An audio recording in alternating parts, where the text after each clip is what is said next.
vamos lá então, pessoal. Aqui eu tenho um modelo formal, né, para a gente fazer um depósito de patente aqui no Brasil, mas além do lado formal da coisa, né, numerar parágrafo, ter margem, coisa do gênero, eu coloquei algumas dicas a mais aqui de como a gente constrói um pedido de patente, tá? Normalmente, pessoal, quando a gente vai ler um pedido de patente, né, a gente começa ali, né, tem resumo, tem relatório descritivo, desenhos, etc. Normalmente, recomendo começar a redação e a própria leitura pelas reivindicações. Eu vou pular já direto para as reivindicações, depois a gente volta aqui para o início. Então vamos lá, vou dar um exemplo para vocês, tá? Eu tenho reivindicações aqui, né? Então, produto XYZKW, caracterizado por compreender AAA, BBB, CCC, certo? Então, quando eu tiver que descrever o meu pedido, né? Depois eu tenho que falar o que é A, o que é B, o que é C, o que é XYZKW, certo? Legal.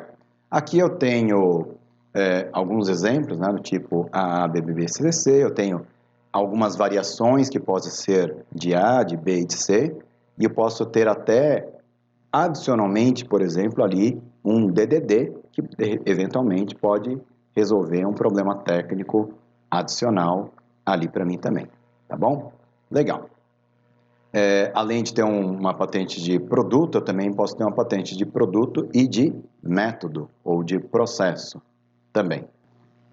A gente tem materiais adicionais sobre isso, né? Mas, por exemplo, patentes de processo permitem que eu use a inversão do ônus da prova no caso de infração da minha patente. Né? Patente só de produto, não. Então, se eu tiver uma reivindicação de processo, é uma reivindicação interessante também para eu ter no meu pedido de patente. Então, está ali até no usar nos tribunais, a gente usar contra a concorrência, é interessante você ter patente de produto e de processo, ainda que seja para você garantir ali o seu direito de usar a inversão do ônus da prova, tá? Por exemplo, no caso de patentes de processo. Legal. Nós vamos voltar aqui, então, para o nosso relatório descritivo, né? Então, AAA, BBB, CCC. Então, o que acontece? Vamos lá. No relatório descritivo, tem o título, não mais restritivo às reivindicações, campo na invenção, de forma bem genérica, não preciso ficar entrando, escrevendo uma redação aqui. Depois, antecedentes da invenção. Eu não sou obrigado a fazer revisão bibliográfica nem nada aqui. Tem alguns colegas que recomendam, falam, coloca 3 anterioridades e já comenta essas 3 anterioridades. Isso é uma prática muito comum, não é mandatória também, né? Porque o próprio escritório pode depois escolher algumas outras anterioridades que ele vai pedir para você fazer comparação, tá? Então, você pode fazer isso também, né, posteriormente. Legal. E outra coisa importante, tá, pessoal? Fazer comentários sobre o estado da técnica, né? Quando questionado, por exemplo, o examinador, não é considerado adição de matéria também, tá? O que você não pode ter que esclarecer um problema de falta de clareza do seu pedido, não. Agora, falar do estado da técnica não é considerado adição de matéria. Beleza, então, tem antecedentes, pode ser uma coisa muito simples mesmo, e aliás, né, o comentário que eu fiz agora há pouco, na parte de antecedentes, você pode colocar de uma forma muito resumida, algo como, né, tampas de garrafa que montam uma com a outra, como blocos de montagem, existe mercado, ponto. Ou então coloca só o número de patentes ali, não precisa ficar descrevendo cada uma delas. Legal. Uma breve descrição das figuras, né? Então lembra, abusa das figuras, usa muitas figuras, faz variações das figuras que a gente tem.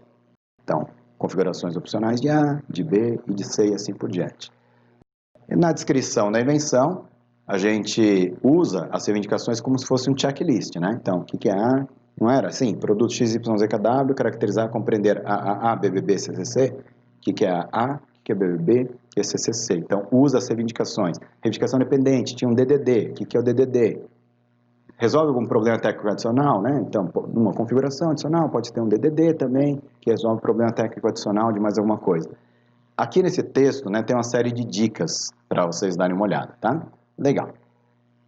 Então, a gente fala, né, de problemas técnicos, a gente fala, né, da descrição do que significa cada um dos componentes do preâmbulo, dos elementos caracterizantes e assim por diante. E aqui, e assim vai, né? Aqui, ó, só para dar um exemplo que eu tinha até falado do DDD, né?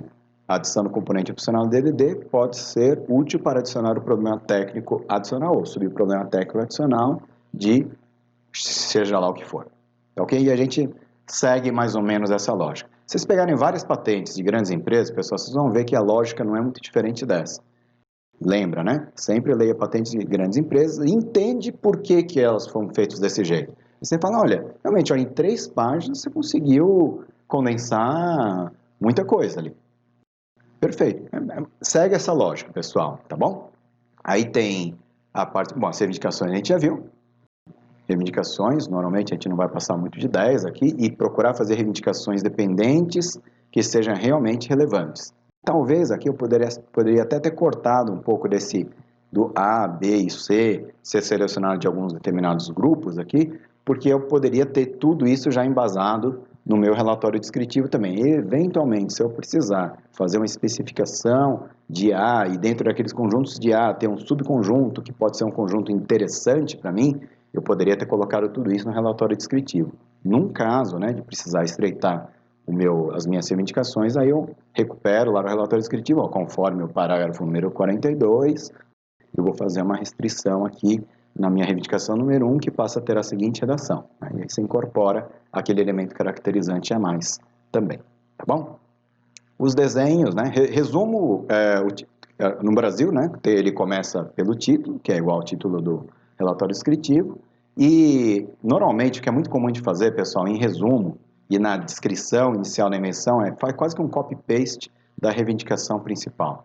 Porque ali praticamente é onde você está definindo que é a sua invenção. Então, não precisa criar muita coisa além daquilo, não. Tá? Então, essa é uma dica também que vale, né? Usa a reivindicação principal e não coloque restrições adicionais, nem no título, nem no resumo. Tá bom? Tem um material que eu mandei para vocês, que era do curso da OMP ali, tá ali para trás do nosso curso.